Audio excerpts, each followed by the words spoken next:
하느님께서 주신 말씀을 전합니다.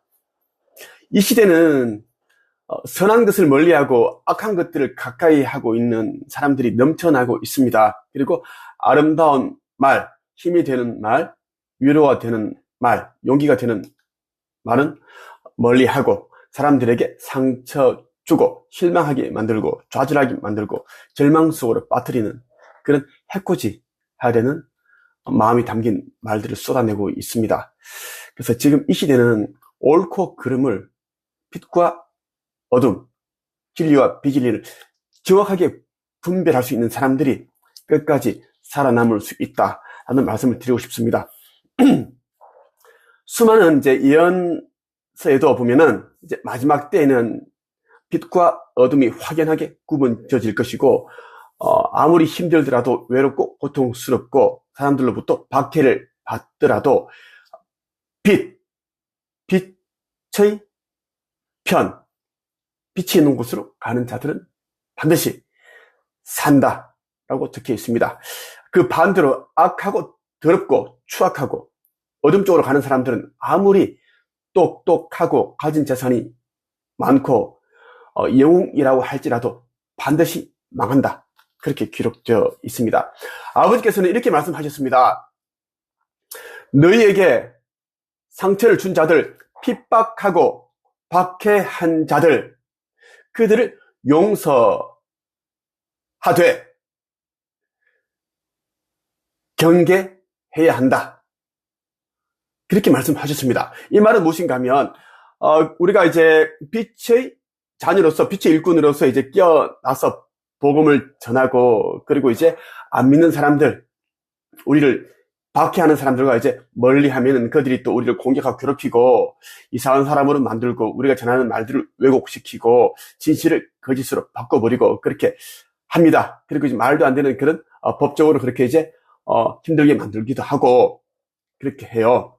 자, 그들이 하는 행위는 정말 이제 악한 행위고 해서는 안 되는 그러한 행위로 우리가 그렇게 이제 생각을 할 수 있으나 그것을 끝까지 가지고 있으면 마음이 힘들어집니다. 그러니까 우리의 마음이 내면이 이제 어두워진다라는 이야기입니다. 우리 내면이 항상 밝아야 되고 푸른 창공처럼 그렇게 깨끗해야 되는데 자꾸 이제 우리를 박해하는 자들 생각을 하면은 마음이 슬퍼지고 우울해지고 그렇게 되기 때문에 아버지께서는 그들을 용서하되 마음의 문은 잠가라. 그렇게 말씀하셨습니다. 자, 그들을 용서해야지만 마음이 가벼워집니다. 이 마음속에 가득 차 있는 그러한 에고들을 던져버릴 수가 있고 씻어낼 수가 있습니다. 그래서 용서하라는 것이고, 다만 그들을 용서한다고 해서 그들과 이제 말을 섞거나 그들과 같이 계속 관계를 하라. 그런 것은 아닙니다. 마음을 그들로부터 이제 멀리하고 영적으로, 마음적으로 이제는 분리를 하라. 그렇게 말씀하신 것입니다. 자, 요한복음 3장 보면은 니고데모라는 사람이 있는데 그 사람이 이제 예수를 찾아오는 장면이 나옵니다.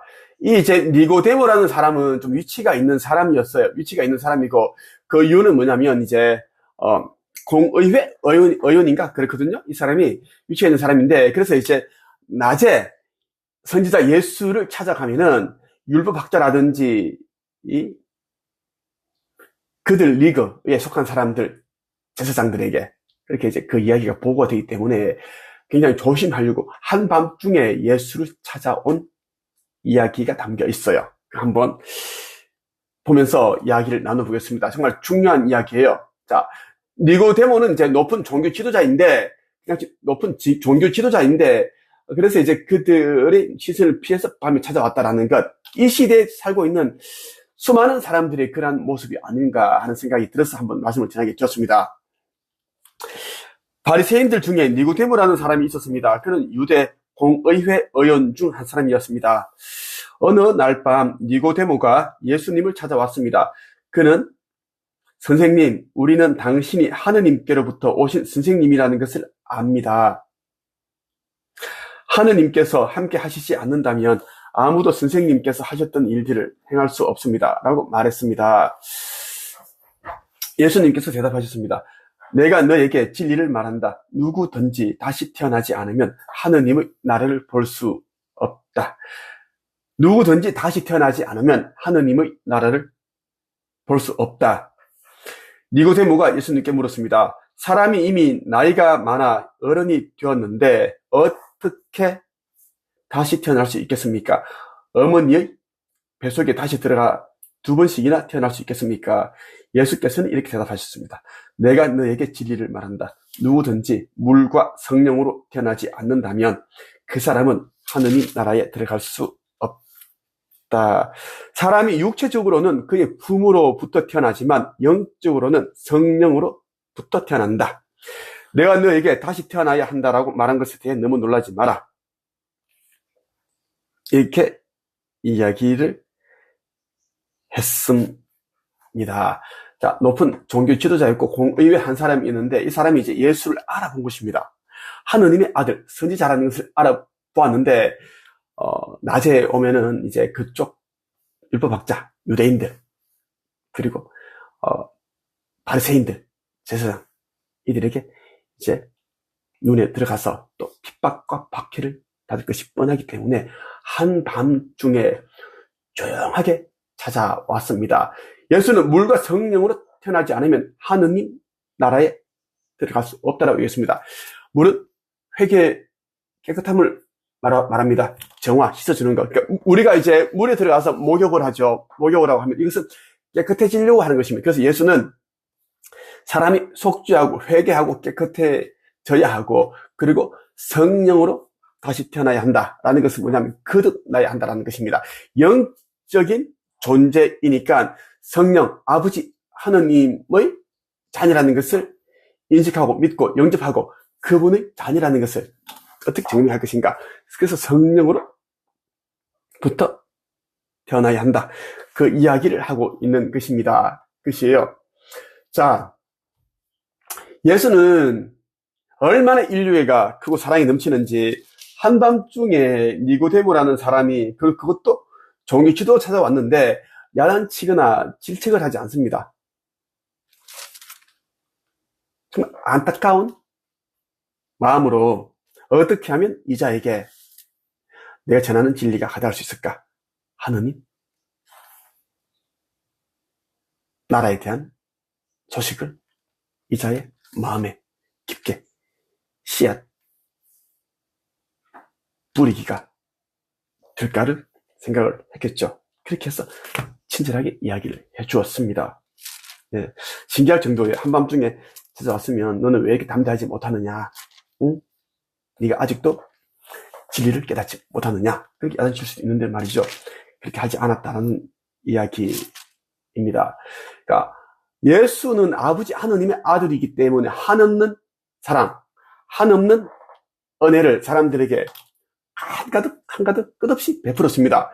그래서 사람들을 가르치고 병자들을 고치고 귀신을 쫓고 억울한 사람들을 또 구해주고 그렇게 하면서 복음을 전했습니다. 어떻게 하면 아버지 하느님의 자녀로서 올바르게 살 수 있을까?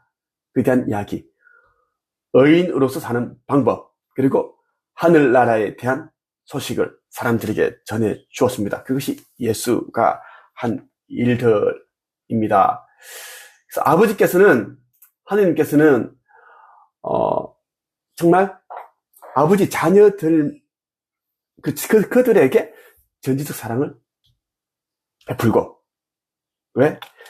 그들은 순종하는 자들이고 아버지 하느님을 알아본 자들이기 때문입니다. 그리고 그들은 우리를 알아보았고 우리도 그들을 알아보았기 때문에 우리에게 해를 끼치지 않습니다. 우리가 이제 믿지 아니하는 자들, 불순종하는 자들을 우리가 측은하게 느꼈어 뭔가를 도와주고 마음을 쓰다 보면 우리가 그들로부터 교란당하고 힘들어집니다. 그렇게 해서 넘어진다는 이야기. 지금 분명히 말씀드리지만 사람이라고 해서 다 같은 사람이 아닙니다. 빛과 어둠, 아버지 하느님께서 주시는 진리를 듣고 순종하는 자, 듣고도 외면하는 자, 핍박하는 자, 아버지를 떠나가는 자, 확연히 구분되어야 한다 말씀드리고 싶습니다. 아버지께서는 나에게 이 시대에 특별한 건물을 특정한 위치에 지으라고 하셨습니다. 그 일에 동참하는 자들 정말 많습니다, 여러분. 나는 유튜브로서 이렇게 송출만 하는데도, 복음을 전하는데도 수많은 사람들이 끼어나고 알아보고 온라인 카페 한 책 협에 함께하게 해달라고 그렇게 요청을 해오는 문자, 카톡이 오고 있습니다. 정말 철저하게 가려서 아버지 하느님께, 천계의 아예 어머니께 이 사람이, 어머니, 아버지, 자기도 활동하게 해달라는데 받아줄까 합니다. 한번 봐주세요 하면 아버지께서, 어머니께서 다 봐줍니다. 이 사람은 안 된다. 이 사람은 깨끗하다. 그렇게 해주십니다. 그렇게 해서 함께하고 있습니다. 여기까지 말씀드리겠습니다.